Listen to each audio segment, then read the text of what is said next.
আসুন শুরু করছি। সূরাতুল আ'লা, এই সূরাটি মাক্কিয়া। এই সূরাতে আল্লাহ তাআলা 19টি আয়াত নাজিল করেছেন। কতটি? এই সূরাতে আল্লাহ তার তাওহীদের কথা বলেছেন, রুবুবিয়তের কথা বলেছেন, উলুহিয়াতের কথা বলেছেন, তার হাবিব মুহাম্মদ সাল্লাল্লাহু আলাইহি ওয়াসাল্লামের রিসালাতের কথা বলেছেন, কোরআন কারীমের এজাজের কথা বলেছেন, পাশাপাশি দ্বীন ইসলামের শ্রেষ্ঠত্ব, মাহাত্ম্য, পরিপূর্ণতা তুলে ধরেছেন। অবশেষে মুমিনদের চূড়ান্ত কল্যাণ আর কাফেরদের শাস্তির কথা বলেছেন 19টি আয়াতের মধ্যে। আল্লাহ পাক বলেন, সাব্বিহিসমা রাব্বিকাল আ'লা। মুহাম্মদ সাল্লাল্লাহু আলাইহি ওয়াসাল্লাম, আপনার সুমহান রবের নামের তসবিহ পড়ুন। আল্লাহ কোরআন শরীফে দুটো কথাই বলেছেন, রবের তসবির কথা, রবের নামের তসবিহের কথা। সাব্বাহা লিল্লাহি মা ফিস সামাওয়াতি ওয়া মা ফিল আরদ। আকাশ ও জমিনে যা কিছু আছে, সূর্য, চন্দ্র, তারকা, নক্ষত্র, গ্রহ, গ্রহাণুপুঞ্জ, নিহারিকা নক্ষত্র, অণু, পরমাণু, বালি, কণা, পানি, গাছপালা, সব কিছু আল্লাহর পবিত্রতা ঘোষণা করে। আবার আল্লাহ তাআলা তার নামের তাসবিহের কথা বলেছেন। যেমন এখানে বলেছেন, সাব্বিহিসমা রাব্বিকাল আ'লা। মুহাম্মদ সাল্লাল্লাহু আলাইহি সাল্লাম, আপনার সুমহান রবের নামের পবিত্রতা ঘোষণা করুন। সুবহানাল্লাহ। ঠিক আল্লাহ তাআলা তার নিজের জিকিরের কথাও বলেছেন, আবার তার নামের জিকিরের কথাও বলেছেন কোরআন শরীফে। যেমন, الذين يذكرون الله قياما وقعودا وعلى جنوبهم ويتفكرون في خلق السماوات والأرض। যারা প্রকৃত মুমিন, তারা আল্লাহর জিকির করে দাঁড়ানো অবস্থায়, বসা অবস্থায়, পার্শ্ব গ্রহণ অবস্থায়। সুবহানাল্লাহ। আল্লাহ এখানে তার জাতের জিকিরের কথা বলেছেন, আবার আল্লাহ তার নামের জিকিরের কথাও বলেছেন। ওয়াসকুর ইসমা রব্বিক। মুহাম্মদ সাল্লাল্লাহু আলাইহি সাল্লাম, আপনার রবের নামের জিকির করুন। এই জন্য আমরা জিকির করি আল্লাহ আল্লাহ আল্লাহ আল্লাহ, করি না? আমাদের দেশে অনেক মৌলবী সাহেব ফতুয়া দেয় শুধু আল্লাহ আল্লাহ, জিকির নাই। কোরআন শরীফে আল্লাহ বলছেন, ওয়াসকুর ইসমা রব্বিক, আপনার রবের নামের জিকির করুন। এই নির্দেশ কার? রবের বড় নাম কি? তা আল্লাহ আল্লাহ জিকির করা যায় কিনা? আল্লাহ তাআলা এখানে তার হাবিবকে বললেন আল্লাহর নামের তসবিহ পড়তে। সুবহানাল্লাহ।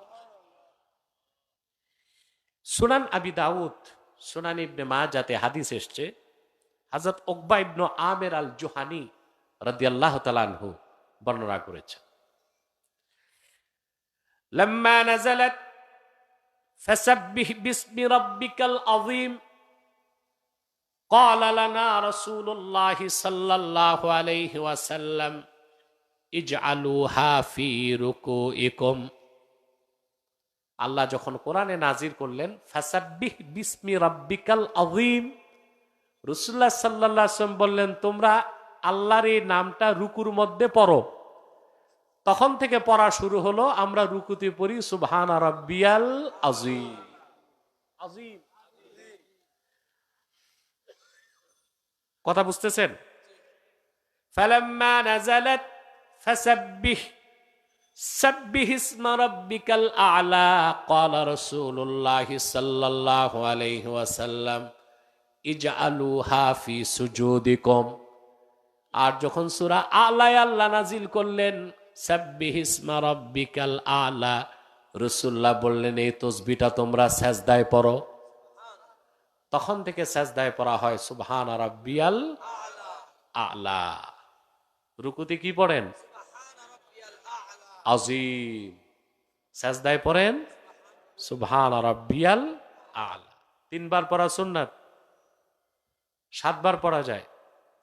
আর যদি ইমাম হয়, ইমাম কয়বার পড়বে? আল জাওহারাতুন নাইয়ারাতে এসেছে ইমাম 5 বার পড়বে। কয়বার? যে মুসল্লি 3 বার পড়তে চায় তারও পড়া হইল, যে 7 বার পড়তে চায় তারও পড়া হইল। 7-এর বেশি পড়লে আবার সুন্নতের খেলাফ হবে, ঠিক না?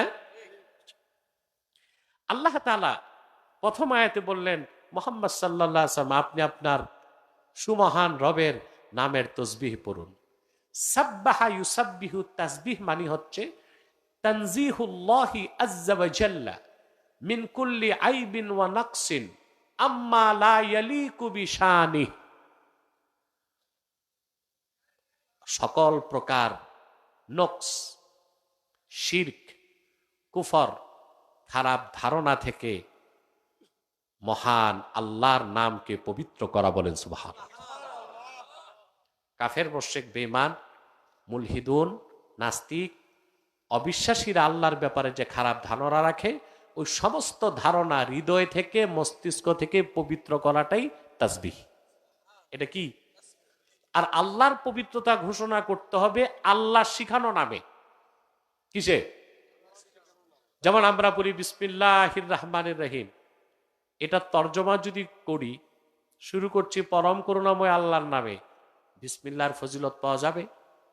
কথা বলেন, যাবে? আল্লাহ তাআলা যেই যেই শব্দে তার নাম উচ্চারণ করতে বলেছেন, যেই যেই শব্দে তার পবিত্রতা ঘোষণা করতে বলেছেন, ওই ওই নামে ওই ওই শব্দেই আল্লাহর পবিত্রতা ঘোষণা করতে হবে। বাংলাতে বলা হয় বিধাতা, এটার স্ত্রীলিঙ্গ আছে বিধাত্রী। আল্লাহকে প্রভু বলবেন চলবে না, এটার স্ত্রীলিঙ্গ আছে পত্নী। কথা বলেন, আছে না? এমন কোন শব্দে আল্লাহকে ডাকা যাবে না, এমন কোন শব্দে আল্লাহর মহিমা ঘোষণা করা যাবে না যেটা আল্লাহর সম্মানের খেলাফ। সম্মানের, যেমন হিন্দুরা অনেক সময় মহান আল্লাহকে বলে থাকে জগৎ স্বামী।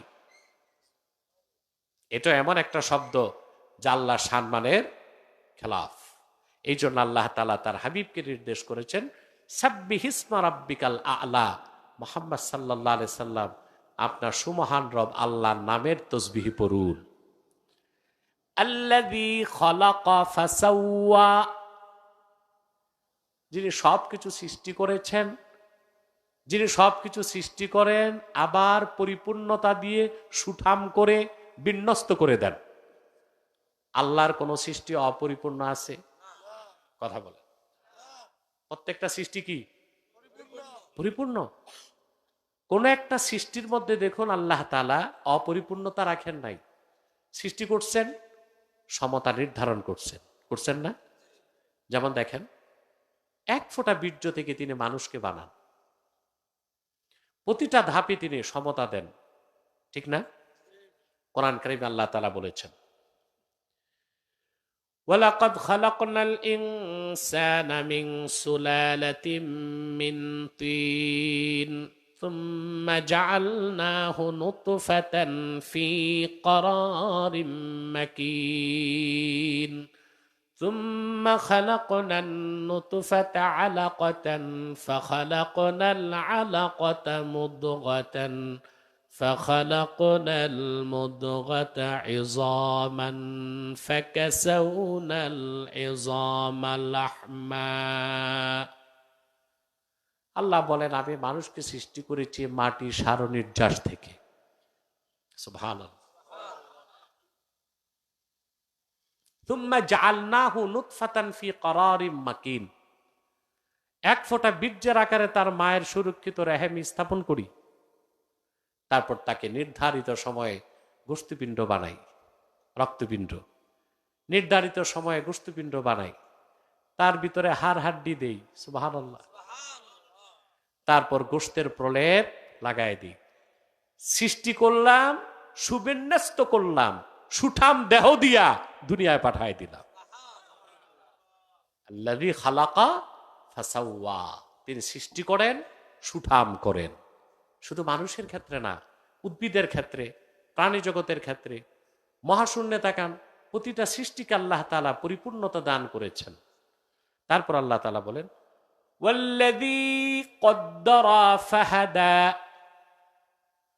প্রতিটা সৃষ্টিকে তিনি নির্ধারণ করেন এবং বেঁচে থাকার জন্য পথ দেখান। সুবহানাল্লাহ। আল্লাহর কোরআনের এই আয়াতের কাছে বিবর্তনবাদ শেষ। সুবহানাল্লাহ বলবেন। দেখেন আপনি প্রতিটা সৃষ্টিকে আল্লাহ তাআলা ভিন্ন ভিন্ন আকৃতি দেন, দেন কিনা? কথা বলেন।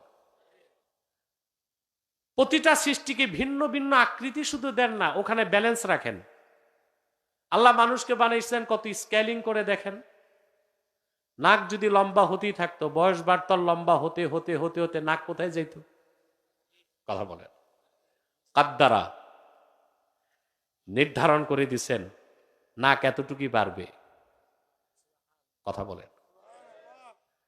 ছোট বাচ্চা হাত ছোট থাকে, মানুষ যত বড় হয় লম্বা হয়, হাতও যদি ওই অনুপাতে লম্বা হইতো তো হাত আর পা এক সমান হইতো না।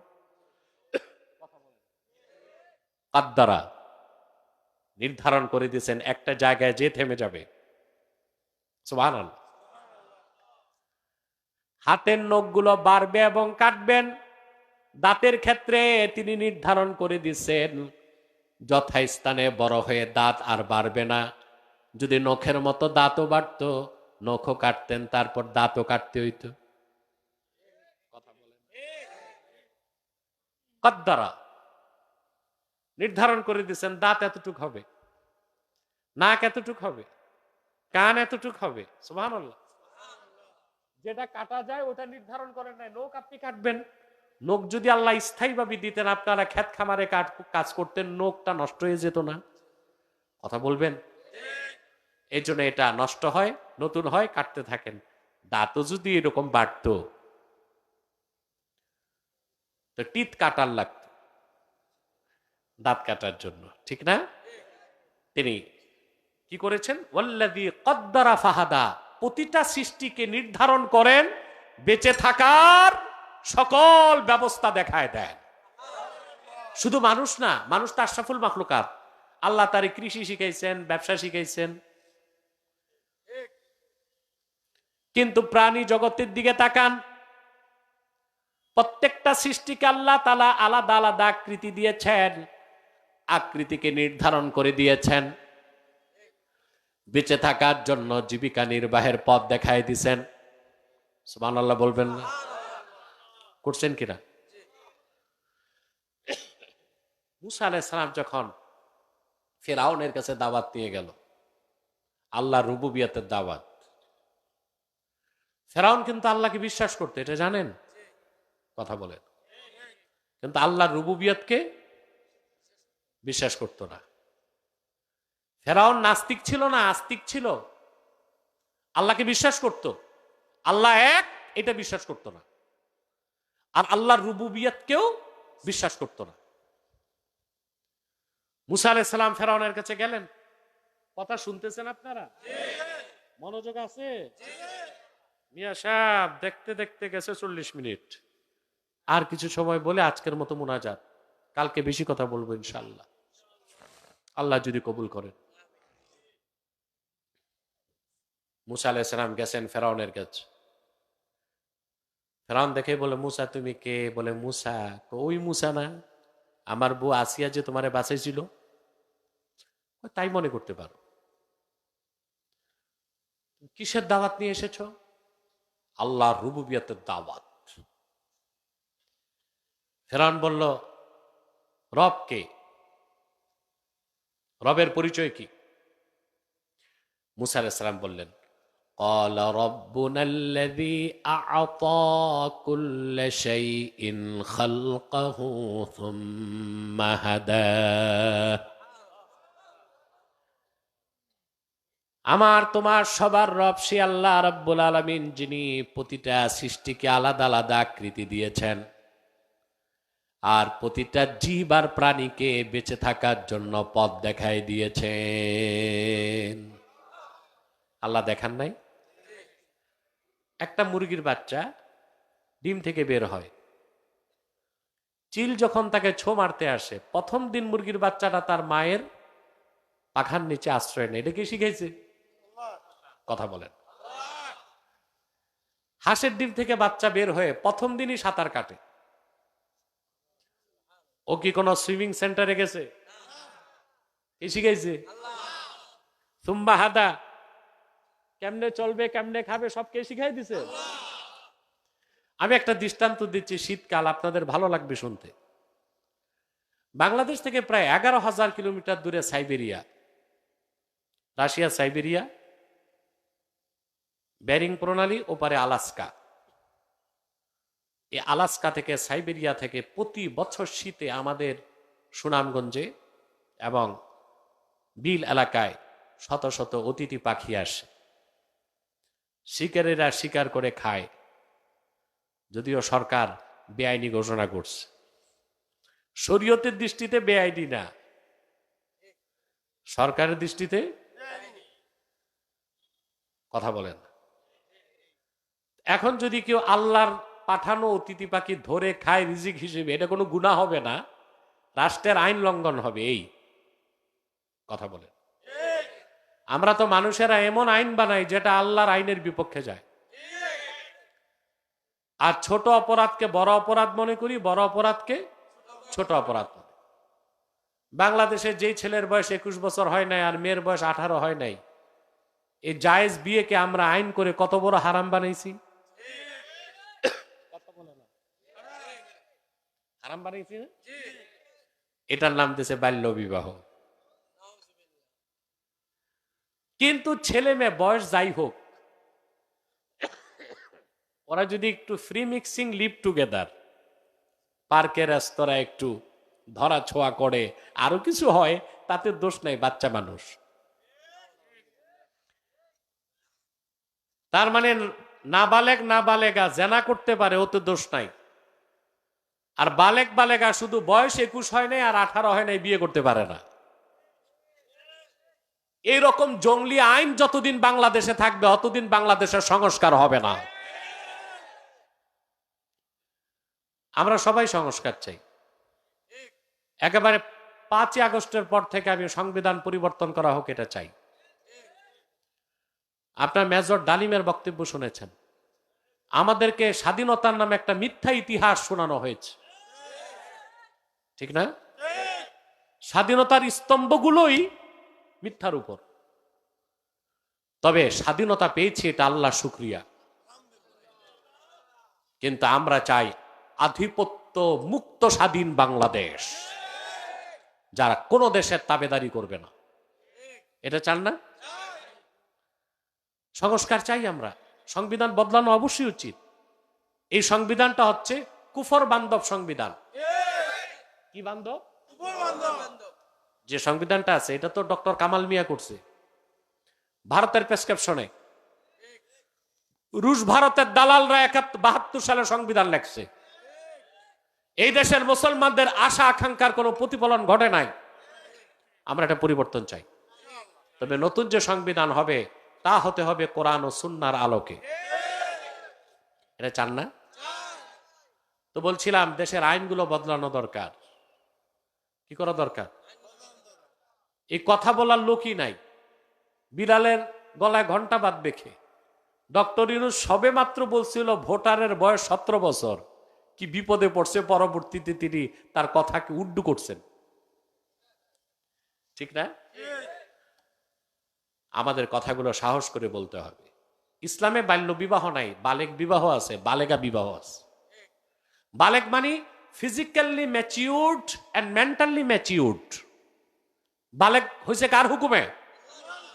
বালেক হওয়ার মানে সে বিয়ে করতে পারবে, ফিজিক্যাল রিলেশন করতে পারবে, বাচ্চা তৈরি করতে পারবে, উৎপাদন করতে পারবে, ঠিক কিনা? তো তুমি বাধা দিবা কেন?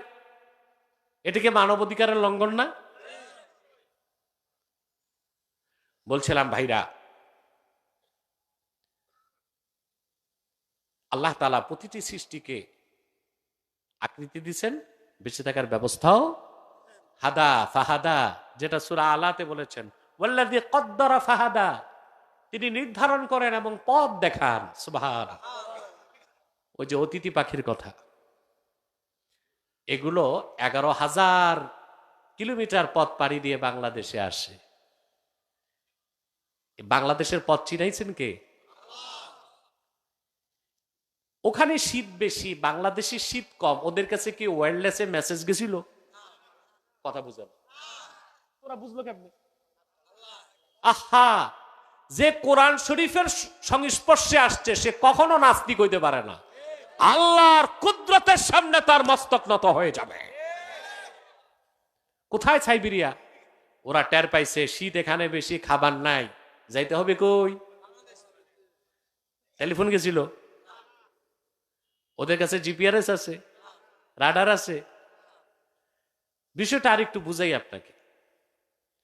এখন পঞ্চম প্রজন্মের এয়ারক্রাফট হচ্ছে ড্রিম লাইনার, অত্যাধুনিক। আমি আলহামদুলিল্লাহ বলা ঠিক না, রকেট ছাড়া অত্যাধুনিক সব বাহনে আল্লাহ আমার উঠেছেন, এটা আল্লাহ তাআলার শুকরিয়া। এবং আমি ওয়াজ মাহফিলের সুবাদে যতবার হেলিকপ্টারে উঠছি, বাংলাদেশের কোনো প্রেসিডেন্ট বা প্রধানমন্ত্রী এতবার উঠে নেই, আলহামদুলিল্লাহ। এক সময় আমাদের মৌলভী সাহেবের সমালোচনা করতো, এখন সবাই শুরু করছে উঠুক, শখ আছে উঠুক না, কি বলে? এক সময় এরাই হিংসা করে সমালোচনা করতো।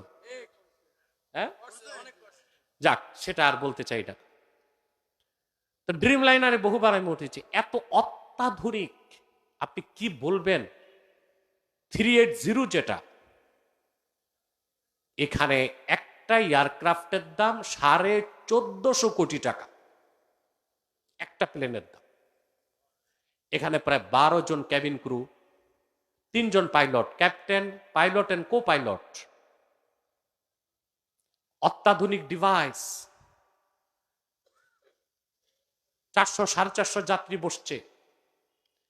ঢাকা থেকে প্লেনটা উঠবে, বুঝলেন? পাইলটের কাছে রাডার আছে, জিপিআরএস আছে। তারপর পাইলট একা চলতে পারে না।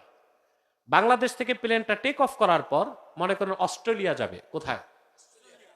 বাংলাদেশের সীমানা পার হওয়ার পরই পাইলট যোগাযোগ করবে মায়ানমারের যে এটিসি, এয়ার ট্রাফিক কন্ট্রোল, তার সাথে। তার সহযোগিতা নিয়ে সে সামনে বাড়বে। তারপর যোগাযোগ করবে থাইল্যান্ডের এটিসি, তারপর সিঙ্গাপুরের এটিসি, তারপর ইন্দোনেশিয়ার এটিসি, তারপর অস্ট্রেলিয়ার এটিসি। সমস্ত সহযোগিতা, বিজ্ঞানের সর্বাধুনিক প্রযুক্তি নিয়ে প্লেনটা যে অস্ট্রেলিয়া নিরাপদে নামে।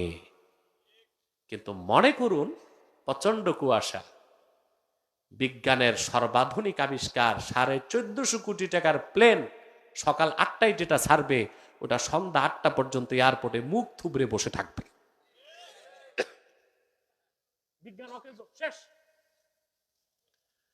কিন্তু একটা অতিথি পাখির দিকে তাকান, ওর কাছে কোনো এয়ার ট্রাফিক কন্ট্রোলের যোগাযোগ নাই, কোনো জিপিআরএস নাই, কোনো বিজ্ঞান নাই, প্রযুক্তি নাই, রাডার নাই, কিচ্ছু জানে না সে। সাইবেরিয়া থেকে সে আকাশে উড়ে, কি ঝড়, কি তুফান, কি কুয়াশা, কেউ তারে আটকাতে পারে না।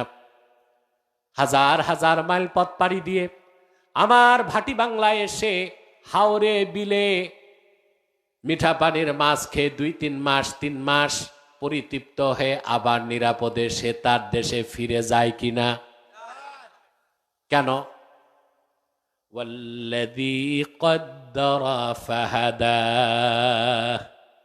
প্রতিটি সৃষ্টিকে তিনি আলাদা আলাদা আকৃতি দিয়েছেন, তার রিজিককে নির্ধারণ করেছেন, জীবিকা নির্বাহের জন্য সব পথ দেখায় দিয়েছেন। বলুন সুবহানাল্লাহ। এখানে বিবর্তনবাদ আর আছে? কথা বলে না। বিবর্তনবাদের মূল হচ্ছে যে এই মানুষ, জীবজন্তু সব হচ্ছে natural selection, selected by nature, প্রকৃতির হেয়ালিপনা, নওজুবিল্লাহ। এগুলো যারা মেয়াদ উত্তীর্ণ গাঁজা খায়, ওই রকম কাফের মুশরিক নাস্তিকরাই বলতে পারে। আমি আগেও বলেছি, আজও বলছি, বর্তমান গভর্নমেন্টের কাছে এই দেশের মানুষের অনেক প্রত্যাশা আছে।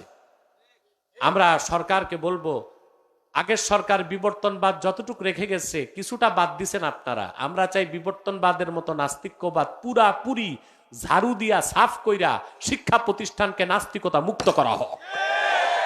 চান আপনারা? এত মানুষ রক্ত দিয়েছে, আধিপত্যবাদ নাস্তিক্যবাদকে বিতরণ করছে। এখন যদি শিক্ষা প্রতিষ্ঠানে নাস্তিক্যবাদ থেকে যায়, এটা দুঃখজনক না? কথাগুলো বুঝতেছেন? তারপর আল্লাহ তাআলা বলেন, ওয়াল্লাযী আখরাজাল মারআ ফাজআলাহু গুসাআন আহওয়া। সেই মহান আল্লাহ তিনি, যিনি জমিন থেকে তৃণলতা, শস্য, বৃক্ষ, উদ্ভিদ এগুলোকে বের করেন। ফাজআলাহু গুসাআন আহওয়া, অতঃপর এগুলোকে আবার তিনি নিকষ কালো খড়কুটোতে পরিণত করে দেন। গুসাআন আহওয়া, আহওয়া মানে আসওয়াদ, আর গুসা বলা হয় এমন খড়কুটোকে বন্যার পানিতে যেগুলো ভাসে, যেগুলো 2 পয়সার মূল্য।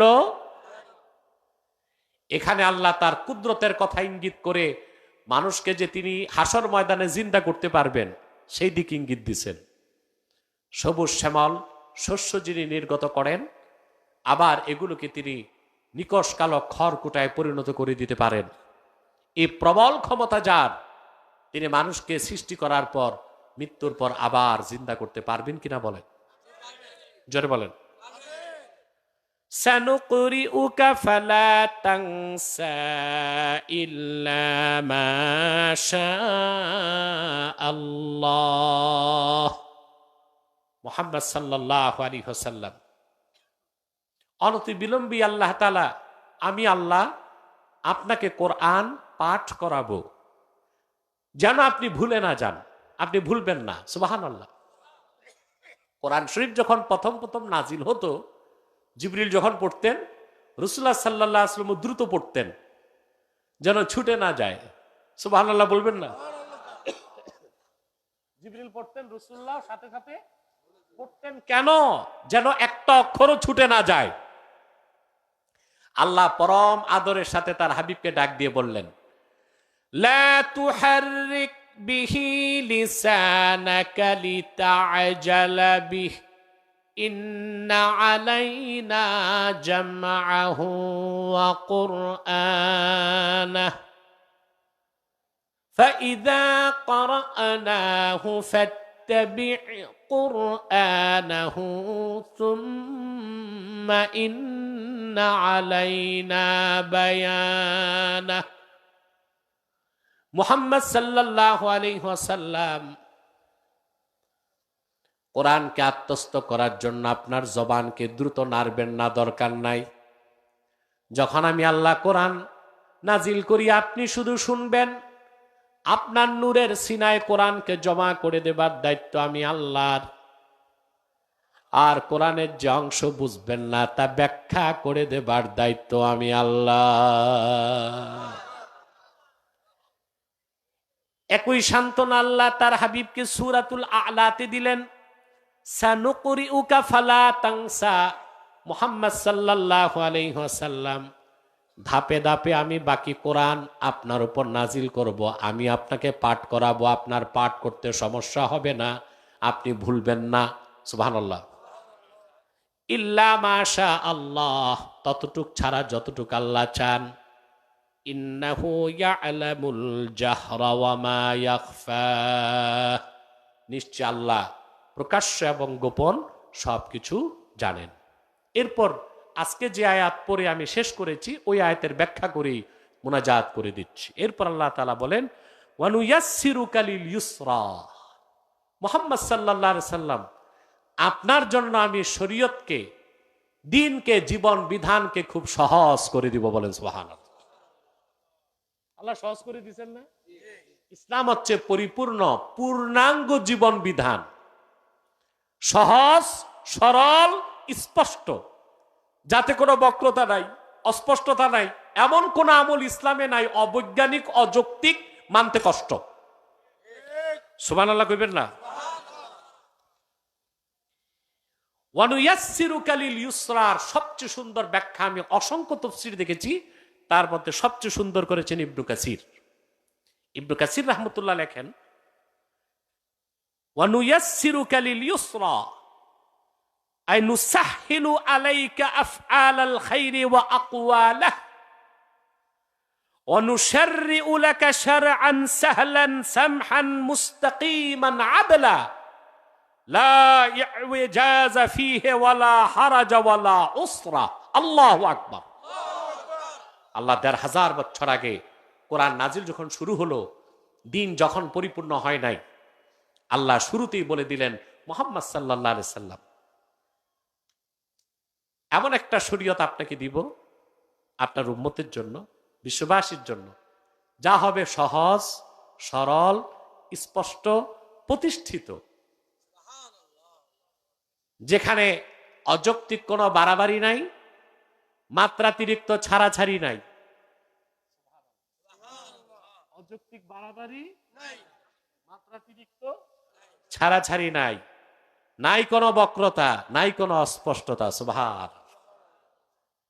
ইসলামের মধ্যে কোনো বাড়াবাড়ি আছে? খুব ভালো করে বুঝেন।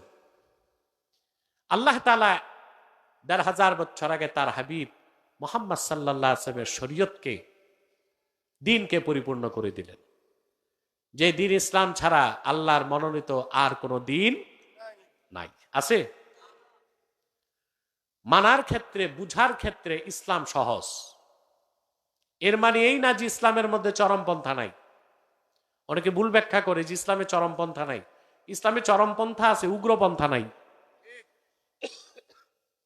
জিহাদ আছে না? জিহাদ তো চরমপন্থা। ইসলামে চরমপন্থা নাই, এটা মূর্খরাই বলে। কোথায় চরমপন্থা নাই?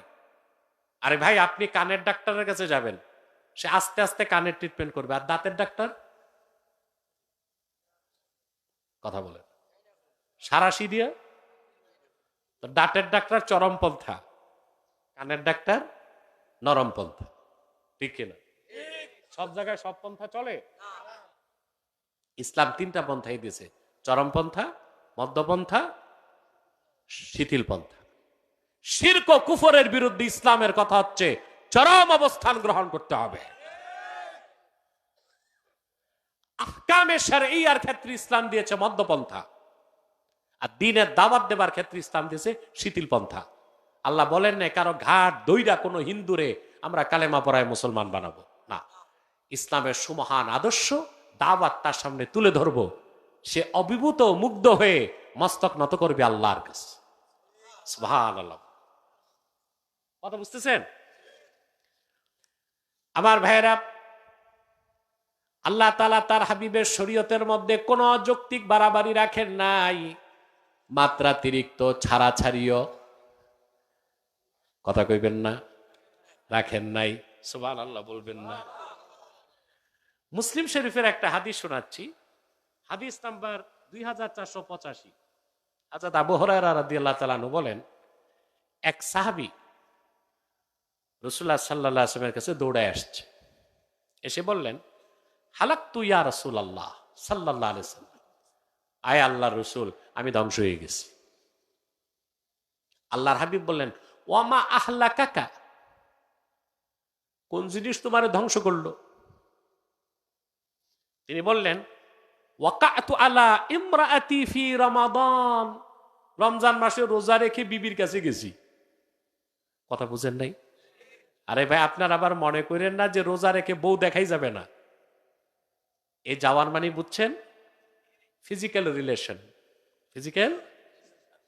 আবার এটা বুঝেন না যে রোজা রেখে বউয়ের সাথে পর্দা করতে হবে।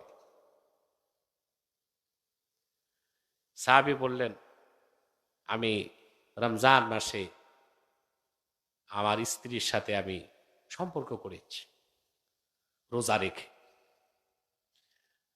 ইসলাম কত সহজ, এখানে কোনো বাড়াবাড়ি নাই, মাত্রাতিরিক্ত বাড়াবাড়ি নাই, অযৌক্তিক বাড়াবাড়ি নাই, আবার মাত্রা সীমাহীন ছাড়াছাড়িও। রাসূলুল্লাহ বললেন, হাল তাজিদু মা তুতিকু রাকাবাতান, তোমার কাছে, তোমার কি সাধ্য আছে নাকি তুমি একজন গোলাম আজাদ করবা? সাহাবী বললেন, ইয়া রাসূলুল্লাহ, ইয়া হাবিবাল্লাহ, এই সাধ্য তো আমার নাই।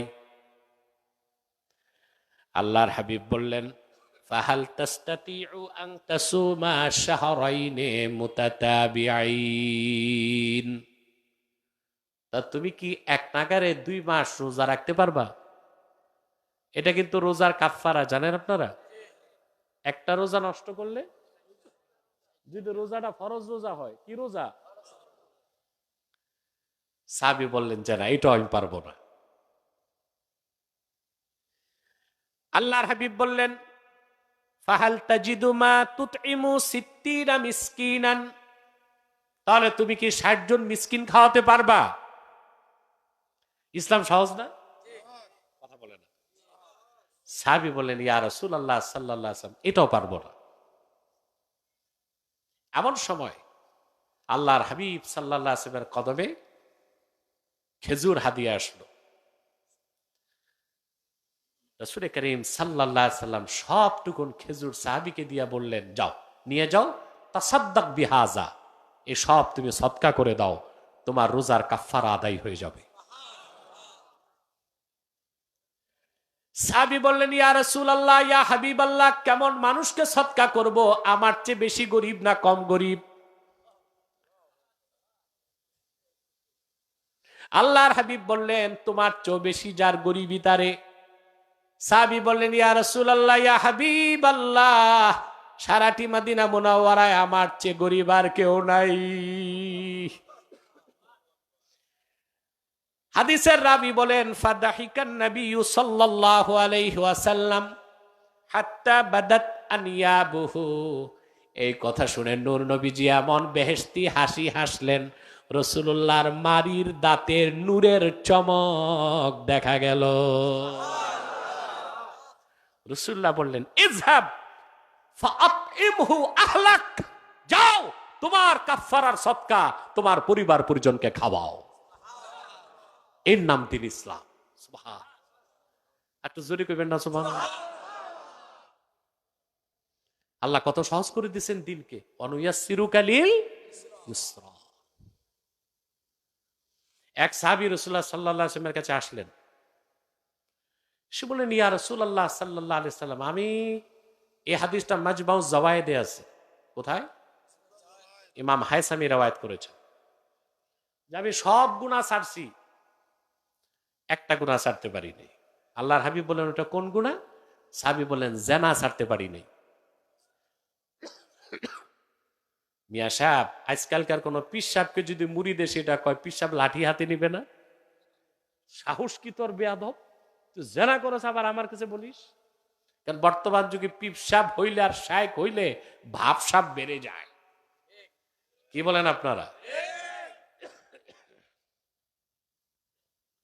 রাসূলুল্লাহ সাল্লাল্লাহু আলাইহি ওয়াসাল্লাম তাকে একটা ধমকও দিলেন না।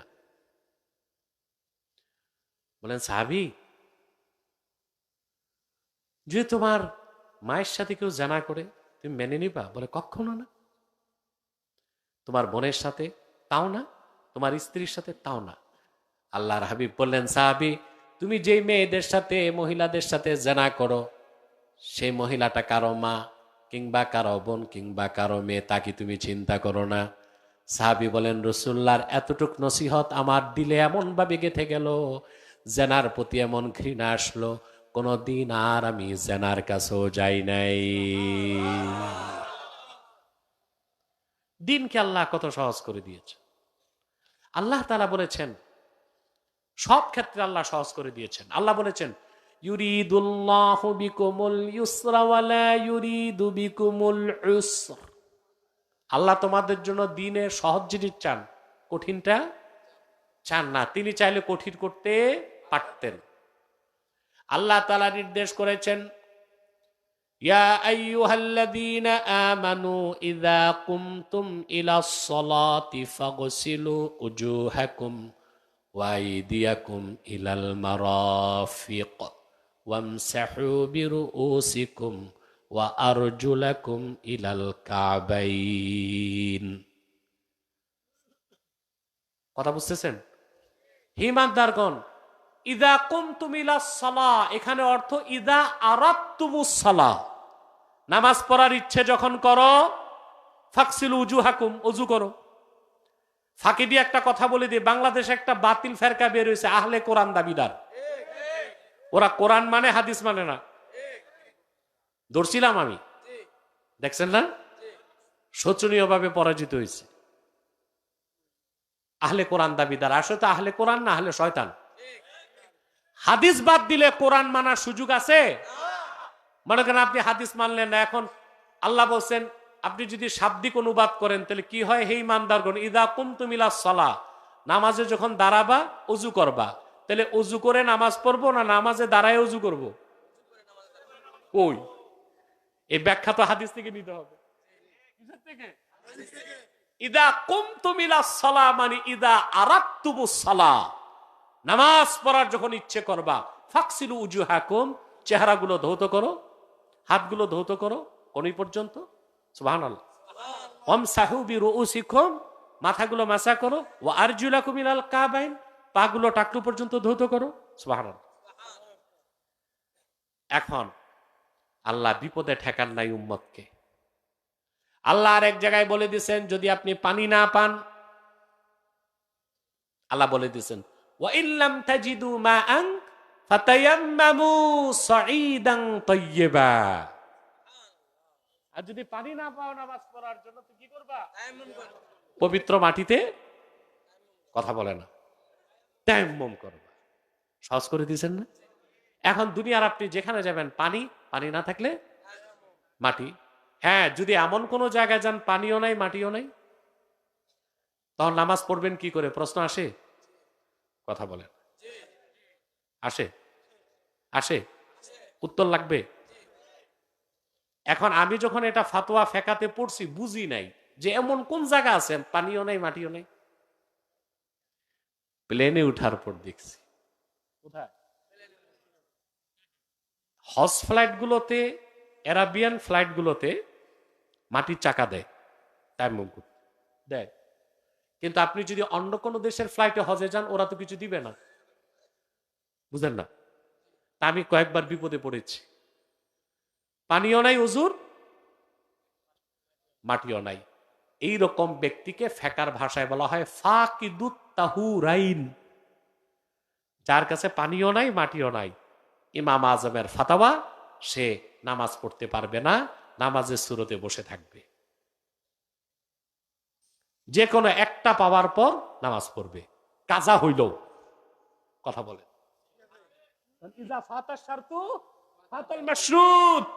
শর্ত নাই মাশরুত, কথা বলে না।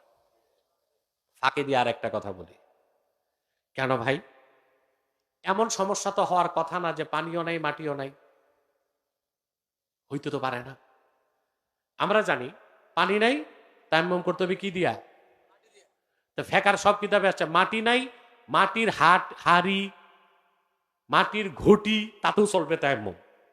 এমনকি লোহার উপর যদি ধুলা লেগে থাকে টান দিলে র‍্যাক পরে, ওতেও চলবে। তো সমস্যা কি? পুরা মানুষটাই তো মাটির তৈরি, তো যেখানে পানি নাই মাটি নাই আমরা রানের উপর তায়াম্মুম করলে হয় না? কয় হয়। কত বড় মুফতি সাহেব, এটাও কি একটা প্রশ্ন কিনা? হ্যাঁ, আরে ভাই ঢালাও ভাবে মৌলবী সাহেবরা বলতেছে মানুষ মাটির মানুষ, এটা বুঝতে হবে। আল্লাহ তাআলা বলেছেন মিনহা খালাকনাকুম ওয়া ফিহা নুঈদুকুম ওয়া মিনহা নুখরিজুকুম তারাতান উখরা, এই মাটি থেকে তোমাদের সৃষ্টি করেছি, এই মাটিতে ফিরায় নিব তোমাদের, মাটি থেকে আবার হাসরে তুলব। তরজমা পড়ছে মৌলী সাহেবরা, তফসিরটা পড়ে না। সব তফসিরে আসছে মিনহা খালাকনাকুমের অর্থ বিখালকি আবিকুম আদামা, আমি তোমাদের পিতা আদমকে মাটি থেকে বানাইছি। আদম মাটির তৈরি, আমাদের মা হাওয়া সেও মাটির তৈরি না, হাড্ডির তৈরি। ঈসা রুহুল্লাহ ফুয়ের তৈরি, আর আমরা মানুষরা বীর্যের তৈরি। কথা বলে না? আল্লাহ বলেছেন হাল আতা আলাল ইনসানি হিনুম মিনাদ দাহরি লাম ইয়াকুন শাইআম মাযকুরা ইন্না খালাকনাল ইনসানা মিন নুতফাতিন আমশাজ, নিশ্চয় আমি মানুষকে সৃষ্টি করেছি তার পিতার এবং তার মাতার বীর্যের মিশ্রণ থেকে। তা আমরা পানির তৈরি, কিসের তৈরি? কিসের তৈরি? কথাগুলো কেন বললাম? আমাদের দেশে মৌলবী সাহেবরা ঝগড়া করে একটা মাসালা নিয়ে, যে আল্লাহর হাবিব কি নূরের তৈরি না মাটির তৈরি। নিজেরটার খবর নাই, নিজে কিসের তৈরি। কিন্তু আল্লাহর হাবিব সাল্লাল্লাহু আলাইহি সাল্লামের আরশ চুম্বি সম্মান মর্যাদার ব্যাপারে কথা বলতে যে বেয়াদবি হচ্ছে তার খেয়াল রাখ। আল্লাহর হাবিব মুহাম্মদ সাল্লাল্লাহু আলাইহি সাল্লাম মানুষ, কোনো সন্দেহ নাই।